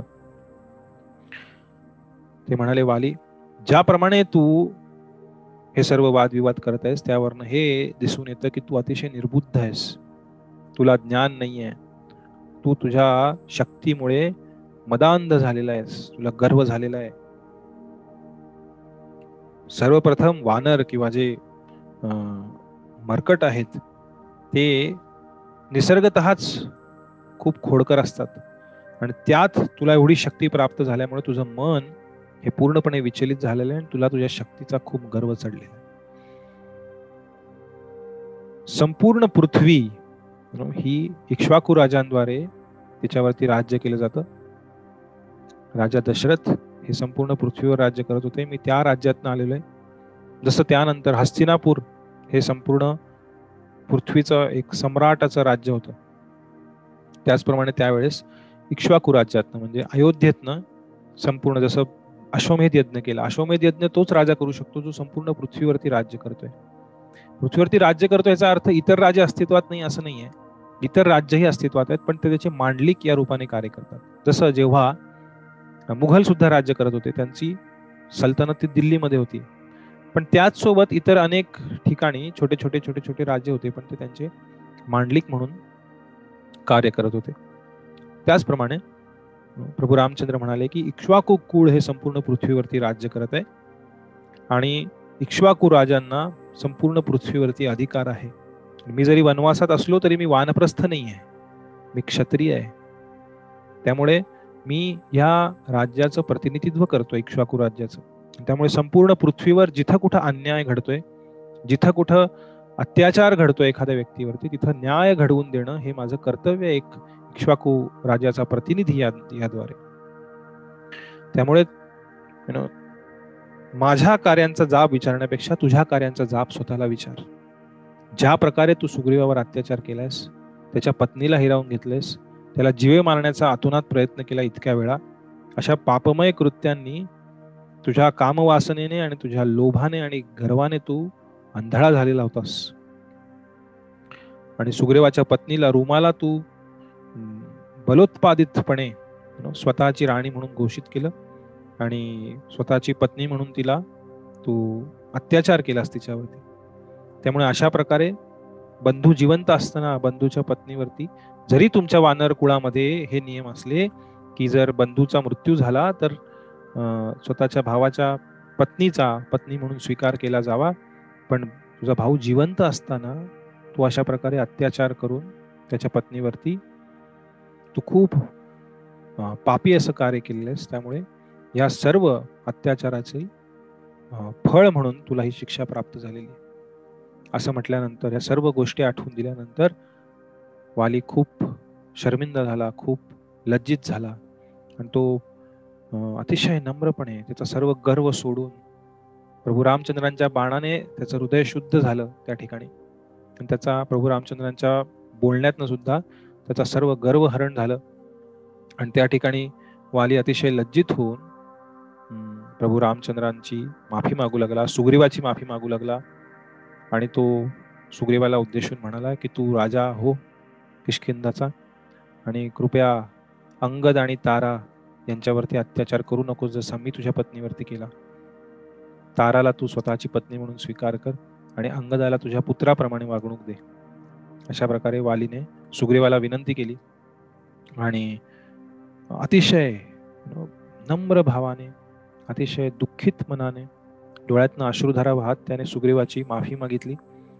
आणि अंगदालाही वालीने तिथे उपदेश केला की ज्याप्रमाणे तू माझ्यावर प्रेम करत होतास, माझी सेवा करत होतास पित्याच्या रूपात, त्याचप्रमाणे सुग्रीवाच्या सेवेमध्ये तू आयुष्यभर राहा आणि पूर्णपणे सुग्रीवाच्या आज्ञेमध्ये राहा आणि तो जसं सांगेल त्याप्रमाणे सेवेमध्ये राहा. आणि त्यानंतर वालीनं तिथे प्राणत्याग केला आणि त्यानंतर वालीचे अंतिम संस्कार सुग्रीवाने केले आणि प्रभू रामचंद्रांनी हनुमंतांना आज्ञा दिली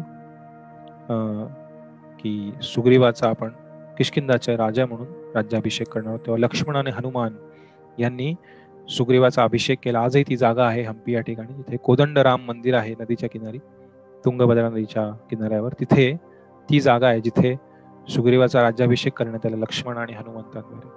प्रभू रामचंद्र साक्षात तिथे होते आणि सुग्रीवाचा किष्किंधा क्षेत्राचा राजा म्हणून जयघोष झाला आणि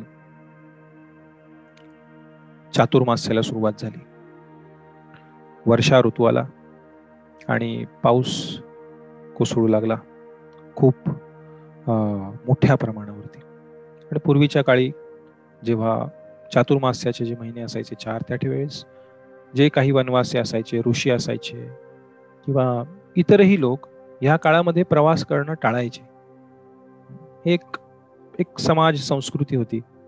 त्यामुळे चातुर्मास्यामध्ये अनेकदा आपण पाहाल जे संन्यासी आहेत, जे प्रवास करणारे सुद्धा लोक आहेत, ते पूर्वीच्या काळी एकाच ठिकाणी राहायचे आणि ते 4 महिने पूर्णपणे भगवत भक्तीसाठी पूर्णपणे द्यायचे, जेणेकरून इतर सर्व जे काही कार्य आहेत त्यातनं बाहेर पडून जेवढं शक्य आहे तेवढं जास्तीत जास्त आध्यात्मिक प्रगतीसाठी दिले जायचे. कारण नैसर्गिक दृष्ट्याही प्रवास करणं अवघड आहे. पाऊस पडतो, नद्यांना पूर येतात, बऱ्याच वेळा दलदल वगैरे निर्माण होतात. त्यामुळे एकंदरच या अवघड परिस्थितीमध्ये आध्यात्मिक उन्नतीसाठी सुद्धा आणि नैसर्गिक परिस्थितीनुसार सुद्धा अशा प्रकारे चातुर्मास्यामध्ये जास्त हालचाल, जास्त प्रवास केला नाही जायचा. पाऊस सुरू झाल्यामुळे, वर्षा सुरू झाल्यामुळे प्रभू रामचंद्र यांनी किष्किंधा क्षेत्रामध्येच त्यांचं चातुर्मास्याचा वेळ घालवण्याचं ठरवलं आणि सुग्रीवानं प्रभू रामचंद्रांना हमी दिली की आता पाऊस सुरू झालेला आहे, 4 महिने खूप मोठ्या प्रमाणावरती वर्षा होईल, त्यामुळे आता या पावसाळ्यामध्ये शोध घेणं खूप अवघड आहे. म्हणून जसा पावसाळा संपेल तसा आपण सीतामातेच्या शोधाला सुरुवात करू. आणि 4 महिने प्रभू रामचंद्र माता सीतांच्या विरहामध्ये किष्किंधा क्षेत्रामध्येच एक पर्वतावरती एका मंदिर आहे, माल्यवंत राम मंदिर, खूप सुंदर मंदिर आहे ते. जरी कर्नाटकात किष्किंधा क्षेत्र असलं तरी उत्तरेतील एका मठाद्वारे आजही त्याचे मोठं मंदिर आहे. खूप अनेक शेकडो वर्षांपूर्वी बांधलं गेलेलं आहे ते स्थान. तसं बऱ्याच वर्षांपूर्वीच आहे, पण मंदिरं बऱ्याच वेळा जीर्णोद्धार होत राहतो, नवीन मंदिरं बांधली जातात. सध्याचं जे मंदिर आहे ते अनेक शेकडो वर्षांपूर्वीच आहे, पूर्ण पाषाणामध्ये, खूप सुंदर मंदिर आहे. आणि उत्तर भारतातील एका मठाद्वारे तिथं आजही पूजा अर्चा खूप सुंदर होते, खूप सुंदर प्रसाद मिळतो तिथे. आम्ही बऱ्याच वेळा तिथे जेव्हा गेलो यात्रेमध्ये तिथे आणि तिथले पुजारी खास करून खूप प्रेमळ आहेत, जे सध्या जिथे सेवा करतायत. जेव्हा तुम्ही जाल, आम्ही जेव्हा जातो यात्रा घेऊन वगैरे, ते आत घेऊन जातात मंदिरामध्ये आणि पूर्ण गाभाऱ्यात आत नेऊन भगवंतांचे जे विग्रह आहेत तिथे प्रभू रामचंद्रांचे अशा प्रकारे एक माळ हातात घेऊन हृदयाशी ती माळ धरून माळेवरती जप करणारे प्रभू श्री रामचंद्र आहेत. म्हणून त्यांना माल्यवंत राम म्हणतात. माता सीतेच्या विरहामध्ये सीतेच्या नावाचा जप प्रभू रामचंद्र तिथे करत आहेत 4 महिने बसून चातुर्मास्याचे. आणि 4 महिने चातुर्मास्य प्रभू रामचंद्र आणि लक्ष्मण त्या गुहेमध्ये राहिले. आज एक गुहा आहे, त्या गुहेलाच असं मंदिर बनवलं त्यांनी बाहेर. आणि त्यानंतर 4 महिने लोटल्यानंतर आकाश निरभ्र झालं, पाऊस थांबला. काही दिवस लोटले आणि प्रभू रामचंद्र म्हणले, सुग्रीव का नाही येते भेटायला? पाऊस थांबलाय, सर्व काही ठीक झालेलं आहे, आणि सुग्रीव मैत्री विसरला? सुग्रीव आपलं जे ठरलं होतं ते विसरला? कसं काय तो येत नाही? मग प्रभू रामचंद्राने लक्ष्मणाला पाठवलं. लक्ष्मण अतिशय क्रोधित होऊन सुग्रीवाकडे जाऊ लागले त्याच्या महालापाशी, आणि बातमी पसरली. लक्ष्मणांनाही समजलं की सुग्रीव मौज मजेमध्ये मस्त आहे पूर्णपणे आणि विसरून गेलाय त्याचं कार्य. त्यामुळे खूप क्रोधित होऊन लक्ष्मण सुग्रीवाकडे निघाले, आणि तेव्हा बातमी सुग्रीवाच्या हेरांद्वारे तिथे पोहोचली की लक्ष्मण खूप क्रोधित होऊन सुग्रीवावरती आक्रमण करण्यासाठी येत आहे, चिडून की सुग्रीवानं दिलेले शब्द पाळत नाही, इतके दिवस होऊन गेले तरी तो येत नाही भेटायला. तेव्हा अनेक वानर जे सैनिक होते सुग्रीवाचे, ते मोठी मोठी झाडं उपटून दगड मोठे मोठे घेऊन लक्ष्मणावर आक्रमण करण्यासाठी तिथे उभे होते. पण लक्ष्मण हे आदिगुरु अनंत शेष साक्षात, ते असे भयानक क्रोधाने तिथे ताड ताड ताड ताड सुग्रीवाच्या महालाकडे चालले. लक्ष्मणांचं रूप पाहूनच त्या वानरांच्या हातातले ते वृक्ष आणि ते दगड सगळे गळून पडले आणि सगळे असे तुरतुर तुरतुर तुर पळून गेले इकडे तिकडे घाबरून. एक एक वानर महाभयंकर शक्तिशाली होते, पण ते लक्ष्मणांचं रूप पाहून भयभीत होऊन पळून गेले सर्व. आणि लक्ष्मण सुग्रीवाच्या महालाच्या दरवाजा बाहेर येऊन मोठ्यानं गर्जना करू लागले, सुग्रीव कुठे आहे, बाहेर ये. आणि तेव्हा सुग्रीव त्याच्या आतमध्ये अंतःपुरामध्ये तारा आणि रुमा आणि इतर वानरींसोबत पूर्णपणे इंद्रिय तृप्तीमध्ये, भोगविलासामध्ये मग्न असा आणि अतिशय काय म्हणते विचित्र अवस्थेमध्ये मदोन्मत्त पूर्णपणे, आणि एका प्रकारे काय म्हणता येईल त्याला, नशेमध्ये चूर झालेला असा सुग्रीव, ज्याला काही भान नव्हतं अशा अवस्थेमध्ये. आणि लक्ष्मणांचा द्वेष पाहून, राग पाहून सर्वप्रथम तिथे तारा बाहेर आली, जी आता सुग्रीवाची पत्नी होती. ती बाहेर येऊन दारापाशी येऊन ती अतिशय नम्रतेने लक्ष्मणांसमोर मान झुकून नमस्कार करू. लक्ष्मण म्हणाले, सुग्रीव कुठे आहे? ती म्हणाली, माफ करा सुग्रीव, शेवटी वानर आहे, आम्ही वानर आहोत, इंद्रभोगामध्ये लीन झालेला आहे, त्याला कर्तव्याचा विसर पडलेला आहे, रामांची केलेली मैत्री तो विसरून गेलेला आहे, मी त्याला पाठवते, तुम्ही चिडू नका, तुम्ही त्याला माफ करा. अशा प्रकारे तारा खूप गयावया करू लागली लक्ष्मण. आणि त्यानंतर लक्ष्मण ताराच्या बोलण्यामुळे थोडेसे शांत झाले आणि ते तिथनं गेले. आणि तेव्हा सुग्रीव अतिशय शर्मिंदा होऊन, लज्जित होऊन प्रभू रामचंद्रांकडे प्रकट झाला. इथे आला आणि प्रभू रामचंद्रांच्या चरणांपाशी त्यांनी लोटांगण घातले. ते म्हटले, मला माफ करा, मी पूर्णपणे वाहून गेलो, मी माझं कर्तव्य, माझी सेवा तुमच्या प्रती विसरून गेलो. प्रभू रामचंद्रांनी जे अतिशय व्याकुळ विव्वळ होते माता सीतांच्या विरहामध्ये, त्यांनी सुग्रीवाला माफ केलं, त्याला उचललं, त्याला आलिंगन दिलं. त्यानंतर पुढच्या कार्याला सुरुवात झाली. सुग्रीव म्हणाला, मी आत्ताच्या आत्ता सर्व कार्याला सुरुवात करतो, तुम्ही चिंता करू नका. आणि त्यांनी हनुमंत, अंगद आणि त्या सर्व वानरांना पाठवलं. म्हणाले, सगळ्या वानरांना गोळा करा, संपूर्ण पृथ्वी तलावर जिथे जिथे वानर राहतात, उत्तरेमध्ये हिमालयामध्ये, इकडे या पर्वतावरनं, त्या पर्वतावरनं, त्या वनांमधनं सर्व वानरांना बोलवा. आणि असे एक मोठी लाट वानरांची या किष्किंधा क्षेत्राकडे यायला सुरुवात झाली. आणि लाखो लाखो लाखो वानर, त्यांचं वर्णन आहे संख्येचं, चक्कर येईल असं वर्णन आहे, एवढ्या संख्येने तिथे वानर जमा झाले. आणि सुग्रीवानं 4 भागामध्ये विभागणी करून 4 दिशांनी वेगवेगळ्या या वानर सेनेला पाठवलं सीतेचा शोध घेण्यासाठी. चप्पा चप्पा सगळीकडे शोधून काढा, एकही जागा अशी नाही राहिली पाहिजे तिथे तुम्ही शोध नाही घेतला. आणि अशा प्रकारे आदेश देऊन माता सीतेचा शोध सुरू झाला. पण ही कल्पना होती एका अर्थी की दक्षिणेकडे माता सीतेंना घेऊन गेल्याचं आशंका होती जी जटायूंनी सांगितली होती. आणि सुग्रीवानेही सांगितलं प्रभू रामचंद्रांना की जेव्हा रावण सीतामातांना घेऊन जात होते तेव्हा सीतामातांनी त्यांचे काही दागिने इथे टाकलेले आहेत. आणि ते दागिने सुग्रीवांनी प्रभू रामचंद्रांना दाखवले. ते दागिने पाहून प्रभू रामचंद्र सीतामातेच्या प्रेमामध्ये ते दागिने छातीला लावून एका प्रकारे बेशुद्ध पडायला लागले. त्यांच्या प्रेमामध्ये, त्यांच्या विरहामध्ये सुग्रीवांनी आणि रामचंद्रांना सावरलं. प्रभू रामचंद्र लगेच लक्ष्मणांना विचारलं, लक्ष्मण ओळखलेस दागिने? तेव्हा लक्ष्मणाने तो सुंदर श्लोक जो आहे आपण काही मागच्या सत्रामध्ये त्याची चर्चा केली. प्रभू रामचंद्र लक्ष्मण प्रभू रामचंद्र म्हणाले, नाहं जानामि केयूरे नाहं जानामि कुंडले नूपुरे त्वभिजानामि नित्यं पादाभिवंदनात. लक्ष्मण म्हणाले, नाहं जानामि केयूरे. हे जो 2 केयूर आहेत, केयूर म्हणजे बाजूबंद जे इथे दंडावरती धारण केले जातात. नाहं जानामि केयूरे, मी केयूरांना ओळखत नाही. नाहं जानामि कुंडले, जी कर्णकुंडल आहेत त्यांनाही मी ओळखत नाही. नूपुरम तू अभिजाना, नूपुरे तू अभिजानामी, पण हे जो नूपुर आहेत जे चरणामध्ये माता सीता परिधान करायचे त्यांना मी ओळखतो. नित्यम पादाभिवंदनात, कारण मी माता सीतांचे फक्त चरणाचं दर्शन केलेलं आहे. आतापर्यंत मी कधीही त्यांच्या चरणांच्या वर माझी नजर उचललेली नाहीये. अशा प्रकारे लक्ष्मण पूर्णपणे प्रभू रामचंद्रांच्या आणि माता सीतेच्या सेवेमध्ये 14 वर्ष न झोपता कुठल्याही सुखसुविधांशिवाय लक्ष्मणाला वनवासात पाठवण्यात आलं नव्हतं.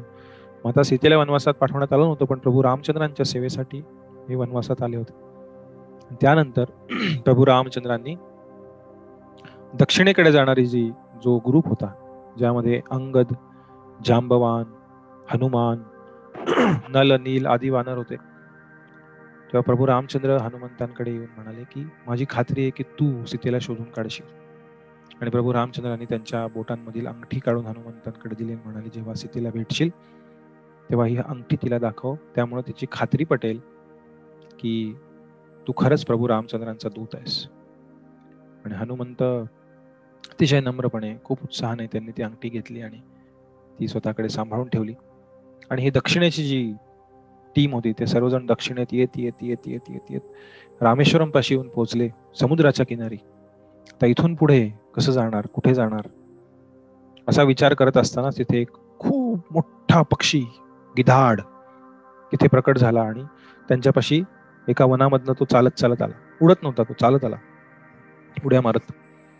आणि त्याला पाहून सर्वजण भयभीत झाले. ते म्हणाले, घाबरू नका, मी संपाती, मी जटायूचा मोठा भाऊ, आणि 1000 वर्ष मी या ठिकाणी राहतोय आणि वाट पाहतोय की कधी तुम्ही सर्वजण याल. कारण मला माहिती होतं की तुम्ही सर्वजण याल माता सीतेच्या शोधासाठी. एकदा जटायू आणि मी हवेमध्ये उंच उंच भराऱ्या घेत होतो आणि उंच जात जात जात जटायू खूप उत्साहामध्ये वरती गेला आणि सूर्यदेवांच्या प्रखर उष्णतेने जटायूचे पंख जळू लागले. तेव्हा जटायूला वाचवण्यासाठी मी माझ्या पंखांनी त्याला वाचवण्याचा प्रयत्न केला, पण त्या सर्व घटनेमध्ये माझे पंख जळून गेले आणि जटायू वाचला आणि मी खाली येऊन पडलो. त्यावेळी मला असं वरदान मिळालेलं की जेव्हा प्रभू रामचंद्रांच्या सेवेमध्ये काही वानरसेना इथे प्रकट होईल, त्या वानर सेनेला जेव्हा तू मार्गदर्शन करशील संपाती, तेव्हा तुझे पंख परत येतील. आणि संपातीने सर्वांना सांगितलं की इथून समुद्राच्या पलीकडे 100 योजनांवर श्रीलंका नावाचा एक मोठं बेट आहे, जो एक मेरू पर्वताचा तुकडा आहे, जो पडला होता एकदा. वायू आणि शेषनाग यांच्यामध्ये कॉम्पिटिशन चालू होती, कथा येते पुराणामध्ये. तेव्हा तो मेरू पर्वताचा एक तुकडा तिथे पडला. तिथे कुबेराने त्यांचं राज्य बनवलं, अतिशय वैभवशाली, आणि मग रावणाने त्याचं हरण केलं. आणि ही लंका इथून 100 योजनांवर आहे, जवळपास 800 मैलांवर. आणि तिथे रावण सीतेला घेऊन गेलेला आहे. आणि जेव्हा अशी माहिती दिली तेव्हा संपातींचे पंख परत आले आणि संपाती उडून एका उंच वृक्षावर जाऊन बसले. म्हणाले, इथून मी पाहू शकतो लंकेमध्ये सीतेचं हरण करून तिला तिथे ठेवलेलं. तेव्हा सर्व वानर विचार करू लागले की आता कोण जाणार पलीकडे सीतेचा शोध घेण्यासाठी. तेव्हा सर्वजण चर्चा करू लागले की माझी एवढी शक्ती आहे, मी एवढी उडी मारू शकतो, मी एवढं उडी मारू शकतो, मी 20 योजन मारू शकतो, मी 40, मी 50, मी 60. जांबवान म्हणाले, मी खूप वृद्ध झालेलो आहे, पण मी 100 योजन उडी मारू शकतो, पण परत नाही येऊ शकणार. तेव्हा सर्वजण विचार करत होते. हनुमानजी काहीच बोलत नव्हते, कारण त्यांना शाप मिळाला होता की जोपर्यंत शक्तीची आठवण कोणी करून देणार नाही तोपर्यंत ती शक्ती प्रकट नाही होणार. तेव्हा जांबवानाने हनुमानाला सांगितलं, हनुमान, तुझ्याकडे शक्ती आहे, तू करू शकतोस, वायुपुत्र आहेस तू, सहज उडी मारून जाऊ शकतोस लंकेमध्ये. तेव्हा जेव्हा हनुमंतांना त्यांच्या शक्तीची कल्पना देण्यात आली, तेव्हा हनुमंतांनी खूप उत्साहामध्ये त्यांचं शरीर वाढवायला सुरुवात केली आणि मोठ्या रूपामध्ये हनुमंत तिथे प्रकट झाले. त्यांनी सर्व वानर सेनेतील सर्व वरिष्ठांचा आशीर्वाद घेतला आणि हनुमंत तिथल्या एका उंच पर्वतावरती चढले. त्यांनी खूप शक्तिनिशी त्यांच्या मोठ्या रूपामध्ये त्या पर्वतावरती वजन टाकून त्यांचं आता उडी मारण्यासाठी 2 पावलं मागे यावं लागतं. त्याप्रमाणे त्यांनी त्यांचं वजन पूर्णपणे पर्वतावर टाकलं आणि त्या पर्वतावर एवढं प्रेशर पडलं, असं सांगण्यात आलं. त्या पर्वतात वर्णन आहे वाल्मिकी रामायणात, त्या पर्वतातनं सोनं, चांदी आणि इतर धातू त्या वजनामुळं वितळून त्या पर्वतातनं बाहेर पडत होते आणि सर्व प्राणी, साप, पक्षी, इतर सर्वजण घाबरून त्या पर्वतातनं उडून जात होते पलीकडे. आणि जेव्हा हनुमंतांनी अशा प्रकारे ताकदीनं एक उसळी घेतली, जंप मारली, एक उडी मारली जोरदार त्या पर्वतावरनं लंकेला जाण्यासाठी, जय श्रीराम अशी उडी मारली, तेव्हा वर्णन आहे त्याच्याने जे व्हॅक्युम तयार झालं त्यांच्या उडीमुळं, जे काय म्हणतात व्हॅक्युमला, जो कमी दाबाचा पट्टा जो कमी दाबाचा पट्टा तयार झाला हनुमंतांच्या उडी मारण्यामुळं, त्यामुळे त्या पर्वतावरील जे वृक्ष, वेली, जे काही सर्व होते ते उपटून असे हनुमंतांच्या मागे उडाले आणि दूर जाऊन समुद्रामध्ये पडले एका ठिकाणी. अशा प्रकारे हनुमंतांनी अतिशय शक्तीनिशी उड्डाण केलं लंकेच्या दिशेने भगवान श्रीरामचंद्रांच्या सेवेमध्ये आणि सीतामातेचा शोध घेण्यासाठी. आणि सर्व वानर हनुमंतांची ती उडी पाहून लंकेमध्ये जाण्यासाठी अवाक होऊन हनुमंतांच्या शक्तीकडे पाहत होते. अशा प्रकारे सीतामातेचा शोध सुरू झाला आणि सीतामाता लंकेमध्ये आहे ते समजल्यानंतर हनुमंतांनी लंकेला जाण्यासाठी झेप घेतली. हरे कृष्ण. इथे आपण आपल्या आजच्या चर्चेला विराम देऊ.